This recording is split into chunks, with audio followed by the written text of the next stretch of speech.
سورہ غاشیہ۔ سورہ غاشیہ کا تعارف۔ مقام نزول۔ سورہ غاشیہ مکہ مکرمہ میں نازل ہوئی ہے۔ آیات، کلمات اور حروف کی تعداد۔ اس سورت میں 1 رکوع، 26 آیتیں، 92 کلمات اور 381 حروف ہیں۔ غاشیہ نام رکھنے کی وجہ، غاشیہ کا معنی ہے چھا جانے والی چیز، اور اس کی پہلی آیت میں یہ لفظ موجود ہے، اسی مناسبت سے اسے سورہ غاشیہ کہتے ہیں۔ سورہ غاشیہ سے متعلق حدیث۔ حضرت ضحاک بن قیس رضی اللہ تعالیٰ عنہ نے حضرت نعمان بن بشیر رضی اللہ تعالیٰ عنہ کی طرف خط لکھ کر پوچھا کہ رسول کریم صلی اللہ تعالیٰ علیہ وآلہ وسلم جمعہ کی نماز میں سورہ جمعہ کے ساتھ کون سی سورت کی تلاوت فرماتے تھے؟ آپ رضی اللہ تعالیٰ عنہ نے فرمایا، حضور پرنور صلی اللہ تعالیٰ علیہ وآلہ وسلم جمعہ کی نماز میں هل اتاک حدیث الغاشیہ کی تلاوت فرماتے تھے۔ سورہ غاشیہ کے مضامین۔ اس سورت کا مرکزی مضمون یہ ہے کہ اس میں اسلام کے بنیادی عقائد بیان کیے گئے ہیں، اور اس میں یہ مضامین بیان ہوئے ہیں۔ نمبر 1، اس کی ابتدا میں قیامت کی ہولناکیاں، کفار کی بدبختی، مسلمانوں کی خوشبختی، اہل جنت اور اہل جہنم کے اوصاف بیان کیے گئے۔ نمبر 2، اللہ تعالیٰ کی وحدانیت، قدرت اور علم و حکمت پر اونٹ کی تخلیق، آسمان کی بلندی، پہاڑوں کو زمین میں نصب کرنے اور زمین کو بچھانے کے ذریعے استدلال کیا گیا ہے۔ نمبر 3، اس سورت کے آخر میں حضور پرنور صلی اللہ تعالی علیہ وآلہ وسلم سے فرمایا گیا کہ آپ کی ذمہ داری صرف نصیحت کر دینا ہے، کسی کو مسلمان کر کے ہی چھوڑنا آپ کی ذمہ داری نہیں، اور یہ بتایا گیا کہ جو کفر کرے گا اللہ تعالیٰ اسے بڑا عذاب دے گا، اور قیامت کے دن سب لوگ حساب اور جزا کے لیے اللہ تعالیٰ کی بارگاہ میں حاضر ہوں گے۔ سورہ اعلیٰ کے ساتھ مناسبت۔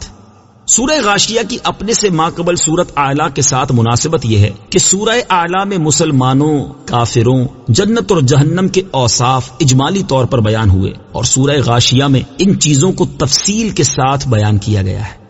بسم اللہ الرحمن الرحیم۔ ترجمہ، اللہ کے نام سے شروع جو نہایت مہربان رحمت والا ہے۔ هل اتاک حدیث الغاشیہ۔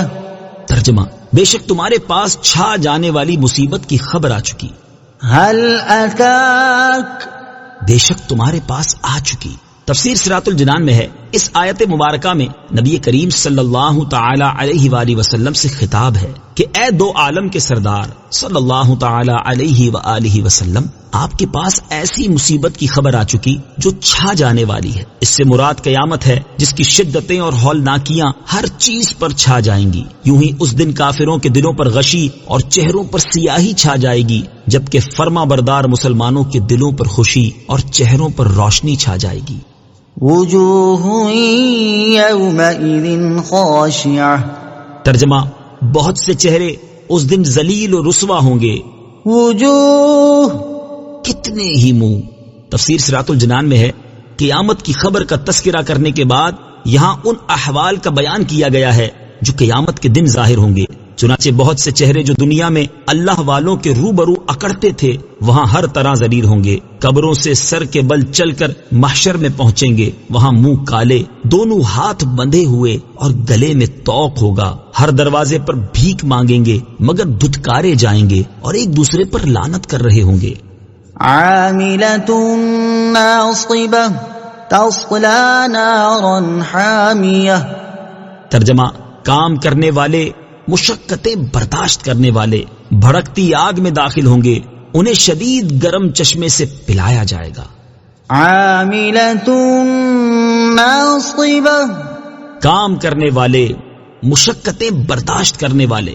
تفسیر صراط الجنان میں ہے، حضرت عبداللہ ابن عباس رضی اللہ تعالی عنہما نے فرمایا کہ اس سے وہ لوگ مراد ہیں جو دین اسلام پر نہ تھے، بت پرست تھے، یا کتابی کافر جیسے راہب اور پجاری، کہ انہوں نے اپنی طرف سے عبادت و ریاضت کے نام پر محنتیں بھی اٹھائیں، مشقتیں بھی جھیلیں، اور نتیجہ یہ ہوا کہ جہنم میں جائیں گے۔ یوں ہی جوگی، سادھو لوگ کہ دنیا چھوڑتے، لذتوں سے منہ موڑتے اور تکالیف اٹھاتے ہیں، مگر آخرت میں کوئی صلہ نہیں، اور یوں ہی بد مذہبوں کی اپنے باطل عقائد کے تحفظ و ترویج میں کوششیں کرنا اور کتابیں لکھنا وغیرہ سب بے فائدہ رہیں گی، کیونکہ آخرت میں ثواب اور نجات کا مدار دامن مصطفیٰ صلی اللہ تعالی علیہ وآلہ وسلم سے وابستگی پر ہے، اور وہ انہیں نصیب نہیں۔ بغیر روح جسم بیکار، اور بغیر ایمان عبادت برباد، اور اگر آیت میں مشقت سے مراد آخرت کی مشقت ہے تو یہ اس مشقت کو اس لیے اٹھائیں گے کیونکہ انہوں نے کفر کے مقابلے میں ایمان کو اختیار نہیں کیا اور روزہ رمضان، گرمیوں کے حج اور جہاد کی تپشیں نہ جھیلیں، لہٰذا اس آگ کی گرمی جھیلنا پڑے گی جو دنیا کی آگ سے 70 گنا تیز ہے۔ اور مشقت کی صورت قیامت کے دن اس طرح ہوگی کہ وہ آگ کے پہاڑ پر چڑھیں گے، اتریں گے، جس مال سے زکوٰۃ نہ دی ہوگی اس سونے چاندی کے پترے بنا کر ان کی پسلیاں، پیشانیاں داغی جائیں گی، ان کے جانور ان کے بدن میں سینگ گھونپیں گے اور انہیں پاؤں سے روندیں گے۔ یہاں مشقت کی چند صورتیں بیان ہوئیں، ان کے علاوہ نہ جانے وہ لوگ کیسی کیسی مشقت اٹھائیں گے۔ تسقى من عين آنية ليس لهم طعام إلا من ضريع لا يسمن ولا يغني من جوع۔ ترجمہ، انہیں شدید گرم چشمے سے پلایا جائے گا، ان کے لیے کانٹے دار گھاس کے سوا کوئی کھانا نہیں جو نہ موٹا کرے گا اور نہ بھوک سے نجات دے گا۔ تسقى من عين آنية، انہیں شدید گرم چشمے سے پلایا جائے گا۔ اس آیت اور اس کے بعد والی آیت کا خلاصہ یہ ہے کہ جہنمیوں کو جب پیاس لگے گی تو انہیں گرم چشموں کا پانی پلایا جائے گا جو ان کے اندرونی حصوں کو جلا کر رکھ دے گا، اور کھانے میں انہیں کانٹوں کی خوراک دی جائے گی جو پیٹ میں آگ لگا دے گی۔ یاد رہے کہ قیامت کے دن عذاب مختلف طرح کا ہوگا، اور جن لوگوں کو عذاب دیا جائے گا ان کے بہت سے طبقے ہوں گے۔ بعض کو زقوم، تھوہڑ کا درخت کھانے کو دیا جائے گا، اور بعض کو غسلین یعنی دوزخیوں کی پیپ، اور بعض کو آگ کے کانٹے کھانے کو دیے جائیں گے۔ انہی مختلف اقسام کی وجہ سے قرآن پاک میں مختلف مقامات پر جہنمیوں کے کھانے کے لیے مختلف اشیاء بیان کی گئی ہیں۔ نیز آیت نمبر 6 میں دریع کا لفظ ہے۔ دریع عرب میں خاردار زہریلی گھاس ہے جو جانور کے پیٹ میں آگ سی لگا دیتی ہے، نہایت بدمزہ اور سخت نقصان دہ ہوتی ہے۔ کفار کے ساتھ اس خوراک کی مناسبت یہ ہے کہ چونکہ کفار دنیا میں سور، سود، جوئے وغیرہ حرام کمائیوں کی پرواہ نہ کرتے تھے اور شریعت کی پابندیاں توڑ کر کھاتے تھے، اس لیے انہیں یہ کھانے دیے جائیں گے۔ لا يسمن، جو نہ موٹا کرے، تفسیر صراط الجنان میں ہے، یعنی ان سے غذا کا نفع حاصل نہ ہوگا، کیونکہ غذا کے دو ہی فائدے ہیں، ایک یہ کہ بھوک کی تکلیف دور کرے، دوسرا یہ کہ بدن کو طاقت پہنچائے اور فربا کرے۔ تو یہ دونوں وصف جہنمیوں کے کھانے میں نہیں، بلکہ وہ کھانا تو حقیقت میں شدید عذاب کی ایک قسم ہے۔ وجوه يومئذ ناعمة، ترجمہ، بہت سے چہرے اس دن چین سے ہوں گے۔ وجوه يومئذ ناعمة، بہت سے چہرے اس دن چین سے ہوں گے۔ تفسیر صراط الجنان میں ہے، اس سے پہلی آیات میں کفار کے لیے وعیدیں بیان کی گئیں، اور اب یہاں سے ایمان والوں کے احوال بیان کیے جا رہے ہیں۔ چنانچہ ارشاد فرمایا کہ قیامت کے دن بہت سے چہرے عیش و خوشی میں اور نعمت و کرامت میں ہوں گے۔ مراد یہ کہ قیامت میں پرہیزگار مومنین چین میں ہوں گے، نہ انہیں سورج کی گرمی ستائے گی، نہ زمین کی تپش، نہ انہیں خوف ہوگا، نہ غم، نہ رب عز و جل کا عتاب ہو، نہ فرشتوں کی لان تان، نہ قیامت کی گھبراہٹ، کیونکہ یہ حضرات دنیا میں خدا عز و جل کے خوف سے بے چین رہے، اور دنیا میں خوف خدا کی بے چینی قیامت کے چین کا ذریعہ ہے۔ لسعيها راضية، ترجمہ، اپنی کوشش پر راضی ہوں گے۔ لسعيها راضية، اپنی کوشش پر راضی ہوں گے۔ تفسیر صراط الجنان میں ہے، یعنی قیامت کے دن جب مسلمان اپنا مرتبہ اور ثواب دیکھیں گے تو وہ دنیا میں کیے جانے والے اپنے نیک اعمال پر راضی اور خوش ہوں گے، اور حقیقت نیکیوں پر خوش ہونے کا وقت بھی قیامت ہی ہے، کیونکہ اپنے انجام کی خبر نہیں، لہذا جب محشر میں اعمال کی مقبولیت دیکھیں گے تو خوش ہوں گے۔ یوں ہی مومنوں کے نیک اعمال نہایت اچھی شکلوں میں ان کے ساتھ ہوں گے، جن کو دیکھ کر انہیں دلی شادمانی ہوگی۔ في جنة عالية لا تسمع فيها لاغية فيها عين جارية فيها سرر مرفوعة۔ ترجمہ، بلند باغ میں اس میں کوئی بےہودہ بات نہ سنیں گے، اس میں جاری چشمے ہوں گے، اس میں بلند تخت ہوں گے۔ في جنة عالية، بلند باغ میں۔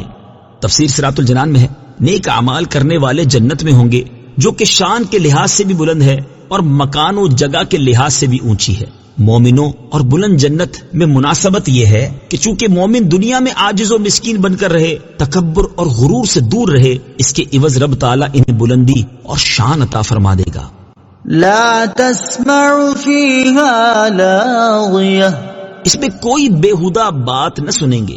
تفسیر صراط الجنان میں ہے، جنتی لوگ جنت میں نہ تو ناجائز بات سنیں گے جیسے جھوٹ، غیبت، اور نہ ہی تکلیف دہ باتیں جیسے لان، تان اور تشنی۔ یوں ہی جنتی نہ کوئی بے فائدہ بات سنیں گے اور نہ کوئی بےہودہ بات، اور نہ دوزخیوں کی چیخو پکار جس سے ان کے عیش و آرام اور لذت و راحت میں خلل آئے۔ اس آیت سے اشارتاً یہ بھی سمجھایا گیا کہ بےہودہ باتوں سے بچنا نیک لوگوں کا شیوا ہے، جیسے یہاں اللہ تعالیٰ نے اہل جنت کی فضیلت کے طور پر اسے بیان فرمایا۔ فيها سرر مرفوعة، اس میں بلند تخت ہوں گے۔ تفسیر صراط الجنان میں ہے، جنت میں ایسے بلند تخت ہوں گے جن کی بلندی 100 گز ہوگی، مگر جب جنتی ان پر چڑھنا یا ان سے اترنا چاہیں گے تو وہ تخت خود بخود اوپر یا نیچے آ جائیں گے۔ وأكواب موضوعة ونمارق مصفوفة وزرابي مبثوثة، ترجمہ، اور رکھے ہوئے گلاس ہوں گے اور صف در صف گاؤ تکیے لگے ہوئے ہوں گے اور بہترین قالین بچھے ہوئے ہوں گے۔ وأكواب موضوعة، اور رکھے ہوئے گلاس ہوں گے۔ تفسیر صراط الجنان میں ہے، اس آیت اور اس کے بعد والی 2 آیات کا خلاصہ یہ ہے کہ چشموں کے کناروں پر ترتیب سے گلاس رکھے ہوئے ہوں گے جن کی ترتیب کا حسن اور صفائی دیکھنے سے بھی لذت حاصل ہوگی۔ جیسے اگر کسی کے خوبصورت کچن میں جائیں جہاں ہر چیز نہایت ترتیب اور نفاست سے رکھی ہو تو اس منظر سے ہی خوشی حاصل ہوتی ہے۔ جنتی جب ان گلاسوں سے دودھ، شہد، شراب وغیرہ پینا چاہیں گے تو وہ انہیں خود ہی بھرے ہوئے ملیں گے۔ کوزے تو چشموں کے کنارے چنے ہوئے ہوں گے، جبکہ ان کے گھروں کا منظر بھی قابل دید ہوگا کہ وہاں قالین بچھے ہوں گے جو بہت آرام دہ اور نہایت ہی خوشنما ہوں گے، اور صف در صف گاؤ تکیے لگے ہوئے ہوں گے۔ یہاں جدا گانا عرض ہے کہ گھر کی اشیاء کا نفاست و صفائی اور ترتیب سے ہونا ایک عمدہ خوبی ہے، لہٰذا گھروں میں جو اشیاء موجود ہوں انہیں ترتیب اور ڈھنگ سے رکھنا چاہیے۔ افلا ينظرون الى الابل كيف خلقت، ترجمہ، تو کیا وہ اونٹ کو نہیں دیکھتے کہ کیسا بنایا گیا ہے؟ افلا ينظرون الى الابل، تو کیا وہ اونٹ کو نہیں دیکھتے؟ تفسیر صراط الجنان میں ہے، اس صورت میں جنت کی نعمتوں کا ذکر سن کر کفار نے تعجب کیا اور انہیں جھٹلایا تو اللہ تعالیٰ نے انہیں اپنے کارخانہ قدرت اور عجائبات عالم میں نظر کرنے کی ہدایت فرمائی کہ وہ دیکھیں، غور کریں اور سمجھیں کہ جس قادر حکیم نے دنیا میں ایسی عجیب و غریب چیزیں پیدا کی ہیں، اس کی قدرت سے جنتی نعمتوں کا پیدا فرمانا کس طرح قابل تعجب اور لائق انکار ہو سکتا ہے۔ چنانچہ ارشاد فرمایا کہ کیا یہ اونٹ کو نہیں دیکھتے کہ کیسا بنایا گیا ہے؟ اونٹ میں اللہ تعالیٰ کی قدرت کے عجائبات۔ اونٹ قدرت کی عجیب صنعت ہے اور اس میں چند چیزیں بہت عجیب ہیں۔ نمبر 1، جانور زینت کے لیے پالے جاتے ہیں، یا کھیتی باڑی کے لیے، یا بوجھ لادنے یا سواری کے لیے، یا دودھ یا گوشت کے لیے۔ اونٹ میں یہ ساری باتیں موجود ہیں۔ نمبر 2، یہ ریت کا جہاز ہے اور یہ کانٹے اور معمولی چیزوں کو کھا کر گزارا کر لیتا ہے اور 10-15 دن بغیر کھانے پانی کے نکال لیتا ہے۔ نمبر 3، اونٹ میں اطاعت اور عشق کمال درجے کا ہے، چنانچہ ایک بچہ اس کو جہاں چاہے لے جائے اور ہدی کے اشعار سن کر ایسی مستی میں آتا ہے کہ طاقت سے زیادہ بوجھ اٹھا کر بہت زیادہ راستہ طے کر لیتا ہے۔ وَإِلَى السَّمَاءِ كَيْفَ رُفِعَتْ وَإِلَى الْجِبَالِ كَيْفَ نُصِبَتْ، ترجمہ، اور آسمان کو کیسا اونچا کیا گیا ہے اور پہاڑوں کو کیسے قائم کیا گیا ہے۔ وَإِلَى السَّمَاءِ، اور آسمان کو، تفسیر صراط الجنان میں ہے، یعنی کیا کفار مکہ نے آسمان کو اس طور پر نہیں دیکھا جس کا وہ دن رات مشاہدہ کرتے ہیں کہ وہ ستونوں اور کسی سہارے کے بغیر کیسا اونچا کیا گیا ہے۔ وَإِلَى الْجِبَالِ كَيْفَ نُصِبَتْ، اور پہاڑوں کو کیسے قائم کیا گیا ہے۔ تفسیر صراط الجنان میں ہے، یعنی کیا کافروں نے ان پہاڑوں کو نہیں دیکھا جنہیں زمین میں نصب کر دیا گیا کہ نہ وہ ہوا سے اڑتے ہیں اور نہ زلزلے سے گرتے ہیں، بلکہ زمین کے لیے سہارا اور اس کے لیے میخوں کے قائم مقام ہیں، نیز انسانوں کے لیے ہزارہا فوائد پر مشتمل ہیں۔ چنانچہ ان میں سے لال، ہیرے، معدنیات، چشمے، دریا وغیرہ ہزارہا قسم کی چیزیں نکلتی ہیں۔ روحانی پہاڑ صوفیہ کرام فرماتے ہیں کہ اللہ تعالیٰ کے اولیاء رحمہم اللہ تعالی روحانی پہاڑ ہیں جو کبھی راہ حق سے نہیں بھٹکتے، اپنے معتقدین کو قائم رکھتے ہیں، ایمان و عرفان کے سرچشمے ہیں، اسرار الہیہ کے خزانے ان سے برآمد ہوتے ہیں جن کا سلسلہ تا قیامت قائم رہے گا۔ وَإِلَى الْأَرْضِ كَيْفَ سُطِحَتْ، ترجمہ، اور زمین کو کیسے بچھائی گئی ہے۔ وَإِلَى الْأَرْضِ كَيْفَ سُطِحَتْ، اور زمین کو کیسے بچھائی گئی ہے۔ تفسیر صراط الجنان میں ہے، یعنی جس زمین پر کافر چلتے پھرتے ہیں، کیا اس کی طرف انہوں نے یوں نہیں دیکھا کہ یہ کیسے پانی پر بچھائی گئی ہے؟ اگر یہ انصاف کی نگاہ سے ان شاہکاروں کو دیکھتے تو اللہ تعالیٰ کی قدرت کا انکار کرنے کی طرف کوئی راہ نہ پاتے۔ یاد رہے کہ اگر زمین کی ساخت اور اس کے فوائد و اسرار لکھنے بیٹھیں تو شاید ہزاروں کتابوں میں بھی نہ سما سکیں۔ اسی ایک زمین کے متعلق جدید علوم کی تعداد بھی سینکڑوں میں ہے، جیسے علم جغرافیہ اور علم ارضیات کی مختلف شاخیں۔ بظاہر ساری زمین یکساں ہے، مگر اس میں بے حد تنوع ہے۔ پاک و ہند کی سرزمین اور طرح کی ہے اور عرب کی سرزمین اور طرح کی، کہیں سے سونا نکلتا ہے، کہیں سے تیل اور کہیں سے دیگر دھاتیں۔ ایسے ہی انسان بظاہر یکساں ہیں مگر در حقیقت بہت مختلف ہیں۔ کسی دل سے گندگی نکلتی ہے اور کسی سے معرفت الہی کے چشمے پھوٹتے ہیں۔ فَذَكِّرْ إِنَّمَا أَنْتَ مُذَكِّرٌ، ترجمہ، تو تم نصیحت کرو، تم تو نصیحت کرنے والے ہی ہو۔ فَذَكِّرْ، تو تم نصیحت کرو۔ تفسیر صراط الجنان میں ہے، اللہ تعالیٰ کی قدرت کے عجائبات بیان کرنے کے بعد فرمایا گیا کہ اللہ تعالیٰ کی نعمتوں اور اس کی قدرت کے دلائل بیان فرما کر لوگوں کو سمجھاؤ اور نصیحت کرو۔ اس آیت میں اولین خطاب تو سرکار دو عالم صلی اللہ تعالی علیہ وآلہ وسلم کو ہے، لیکن آپ کے وسیلے سے سب مسلمانوں کو خطاب ہے کہ جو سمجھانے کی صلاحیت رکھتا ہو وہ دوسروں کو سمجھائے۔ جدید علوم کو حاصل کرنا نفع بخش ہے۔ اس سے یہ بھی معلوم ہوا کہ جدید علوم کا حاصل کرنا نہایت نفع بخش ہے کہ مثلا مذکورہ بالا آیات میں جو کچھ بیان کیا گیا ہے صرف وہی 4 آیتیں دہرا کر تو نہیں سمجھایا جائے، بلکہ غور و فکر کے بعد جو معرف و اسرار اور حکمتیں سمجھ آئیں گی ان کو بیان کر کے سمجھایا جائے گا۔ اور ان حکمتوں کو سمجھنے کا ایک بہت بڑا ذریعہ مذکورہ چیزوں کے متعلقہ جدید علوم ہے، تو اگر انہیں سمجھ اور سیکھ لیا جائے تو عام آدمی کی بنسبت زیادہ اچھے طریقے سے قدرت الہی کا بیان کیا جا سکتا ہے۔ لست علیہم بمسیطر، ترجمہ، تم کچھ ان پر زبردستی کرنے والے نہیں ہو۔ لست علیہم بمسیطر، تم کچھ ان پر زبردستی کرنے والے نہیں ہو۔ تفسیر صراط الجنان میں ہے، یعنی اے حبیب صلی اللہ تعالی علیہ وآلہ وسلم، آپ کی یہ ذمہ داری نہیں کہ آپ انہیں مسلمان کر کے ہی چھوڑیں، بلکہ اللہ تعالیٰ کا پیغام احسن طریقے سے پہنچا دینا آپ کا کام ہے۔ اس کے بعد اگر سارے لوگ کافر رہیں تو آپ کا کچھ نہیں بگڑتا۔ جیسے اگر سورج سے کوئی روشنی نہ لے یا بادل سے فیض نہ لے تو اس سے سورج یا بادل کا نقصان نہیں ہے۔ یا آیت کا یہ مطلب ہے کہ آپ انہیں جبرن مسلمان نہ کریں، بلکہ اسلام کی تعلیمات پہنچا کر قبول کرنے یا نہ کرنے کا اختیار ان پر چھوڑ دیں۔ إِلَّا مَن تَوَلَّى وَكَفَرَ فَيُعَذِّبُهُ اللَّهُ الْعَذَابَ الْأَكْبَرَ إِنَّ إِلَيْنَا إِيَابَهُمْ ثُمَّ إِنَّ عَلَيْنَا حِسَابَهُمْ۔ ترجمہ، ہاں جو منہ پھیرے اور کفر کرے تو اسے اللہ بڑا عذاب دے گا، بے شک ہماری ہی طرف ان کا لوٹنا ہے، پھر بے شک ہم پر ہی ان کا حساب لینا ہے۔ إِلَّا مَن تَوَلَّى وَكَفَرَ، ہاں جو منہ پھیرے اور کفر کرے۔